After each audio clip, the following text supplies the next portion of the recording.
Gen X is going to need a miracle to retire. For reals. R-E-A-L-Z. For reals, man. I'm Gen X, so this is close, near and dear to my heart. How dare you? How dare you? Got this on Yahoo. I don't know if it's from Motley Fool. It's from Amy Pikachu. Amy Pikachu. Can you believe? Oh, let me just focus. I'm trying to better focus, my friends. Trust me, I am. I'm trying to better focus. And old Marie there in Pennsylvania, who's lost 45 pounds, I just talked to her today. She said, "You're doing a better job focus when you have a place you can go and spout your political craziness on Twitter." So you're probably right, Marie. And so look, we're only 42 seconds in and I'm still very good focus here. So here's the oldest members of Generation X, that's me, are turning 59 and a half this month. The earliest age when workers can start withdrawing retirement assets without penalty. But many Gen Xers are far from prepared for their golden years, with almost half saying it would take a miracle for them to retire. Gen X is the first generations of workers of this is so stupid. Gen X is the first generation of U.S. workers to come of age with 401k plans as their primary retirement account. Well, I guess that's true. That's factually correct. That is 100% right. But it's stupid the idea that pensions were predominant. After employers largely shifted away from traditional pensions in the 80s, no, they shifted away from traditional pensions well before that with ERISA. Oh no, we're quoting Teresa Girarducci. All right, but the 401k burden puts the onus squarely on the shoulders of participants to figure out how much to save. And it's been very flimsy, says that lady. And I love Jesus. And if you love Jesus, you can't be hating people, and I don't hate her.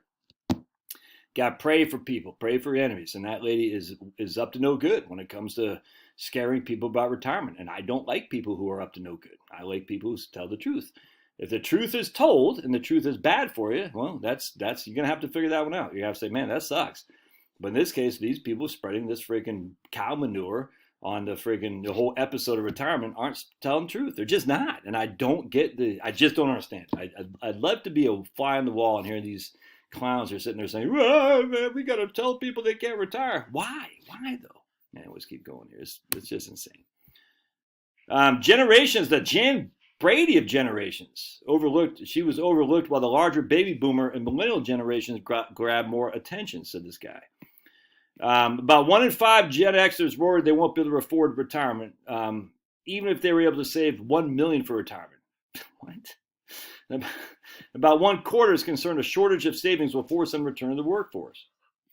Okay. They said right here, so this is where you can lie with words. I'm not saying these people are doing this, but you got to be, anytime it's from the media or the retirement industry, you got to be skeptical. So right here. Other studies have found that Gen X is in dire shape for retirement. The National Institute of Retirement Security, annuity sellers, finding earlier this year that the typical Gen X household with a private retirement plan has $40,000 in savings. All right, so savings. Is that savings in the private retirement plan or savings outside the private retirement plan?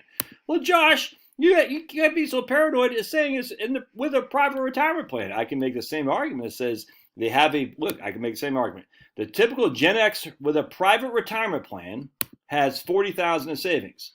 That can account for two things. I have a private retirement plan and I have $40,000 in savings. Or I have $40,000 in my retirement plan, private retirement plan. Which one is it? I don't know. You can't assume anything with these people, man. I'm telling you. About 40% of this group hasn't saved a penny for retirement. So that doesn't make any sense. So the typical household with a private retirement plan has $40,000 in savings. About 40% of the group hasn't saved a penny. For retirement. Again, I don't trust anything these guys say. I want it explicit. Even so, that's not keeping Gen Xers from dreaming about retirement.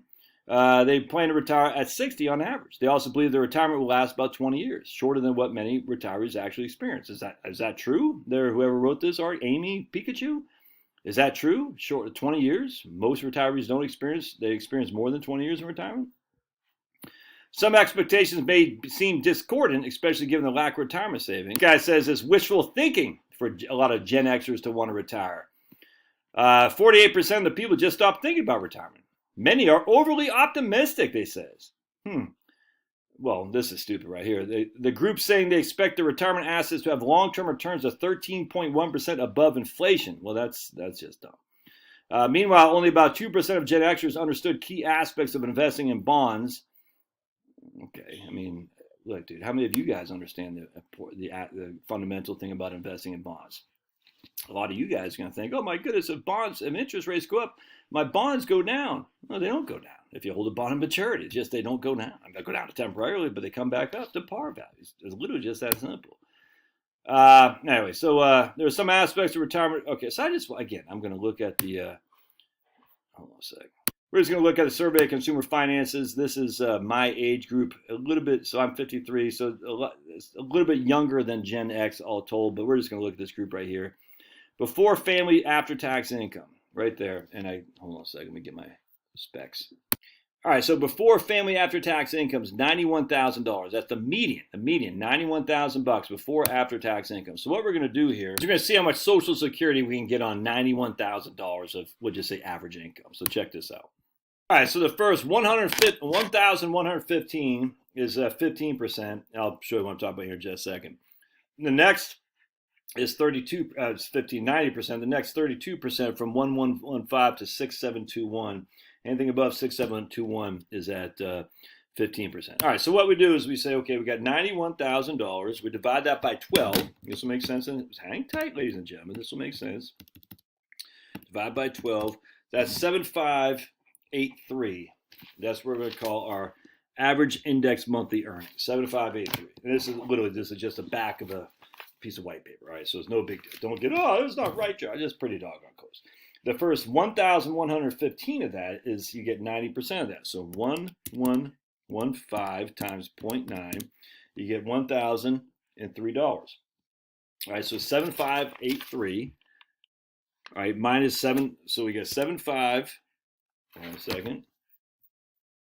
All right, the next amount of from 1115 to 6721, that's 5606.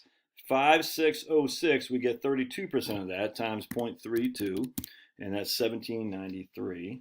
All right, so far so good. 1793, and that means we have. Then we take 7583, subtract that from 6721, we get 15% of that. So 7583 minus 6721 equals $862. Of which we get 15% of that, all right, times 0.15. So in this case, we'll get 129. All right, so now what we do to get our Social Security benefit, we take our 129 plus 1793 plus 1003. Our Social Security benefit in this regard is going to be $2,925 a month. $2,925. All right, makes sense? Yes, it does. Times that by 12 gives us $35,000 a year in Social Security benefits. All right, so we got $35,000 a year. That's what we're getting on 91,000 average index yearly earnings. We get 35,000 a year in Social Security benefits. Now we're going to go over here and we're going to say what. Hold on just a second, and we're going to come back to our right there, our net worth first and foremost. And we have net worth of, actually I want to go to, what I want to do is go to, let's see, we don't want primary residence yet. We're going to go to, I hate to only do it in retirement accounts because we got more than that, but we're going to do retirement accounts. Where our median net worth for the median is $115,000. Okay, so we got $115,000. And that's that age group right there. And of that, only 52% or something like that, 62% have that. So that's not good, but still, I mean, for the people who have that, it's the median, 115. We'll use that. Then we're going to go to financial assets, and we also have another 54,000. So basically, we got $200,000 when all said and done in financial and retirement accounts. Then we're going to go look at our primary residence, and we got 380 in primary residence is our value, and then of that, how much is the debt? 380 minus 190. So we got 100. We got basically got 200,000, 400,000 of net worth. Okay, 400,000 net worth, of which 200,000, by the way, is just the amount where we got financial assets. So if I'm this average guy, I got $35,000 a year. All right, and this is I'm making something up to make a point here.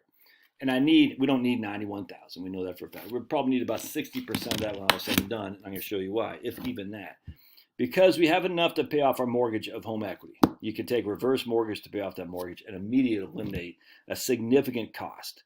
So we're just going to go with 60% of the $91,000. And that, I mean, again, it's going to be lower than that once the mortgage is eliminated, but we're just going to run that, 0.6. So we need about $54,000 a year in income. We got, how much we got? 35,000, right. We got 35,000 from Social Security. 35,000 from Social Security, so we need about 20,000 from our liquid assets. We divide that by 0.05. We need about $400,000 in liquid assets. All right, we got 200,000 right now. So you're gonna, once that mortgage is paid off, you're gonna have to freaking save for 200,000 bucks is what we're shooting for. Again, that's assuming you have 55,000 a year of liquid of income, of which 35,000 a year comes from Social Security. Again, you're 45 to 54, so your Social Security benefit is going to grow as well. That's not a miracle you need. It's not. You just got to pay off your mortgage, man. You got to pay off your mortgage. You can downsize if you want. You can take reverse mortgage. But again, I'm using a 60% of your 91,000 a year. And once the mortgage paid, I don't even think you need that much. Yeah, you need some more money. Don't get me wrong. But for the bulk of my generation, you have that in your equity in your home. You're going to have another 5 to 10 years of savings to get this all situated. You're going to be, I don't want to say you're going to be fine because I don't know you specifically, but you don't need a miracle. You just need to get your hands dirty. Get out there and make it happen. All right. Love your thoughts. God bless. We'll see you.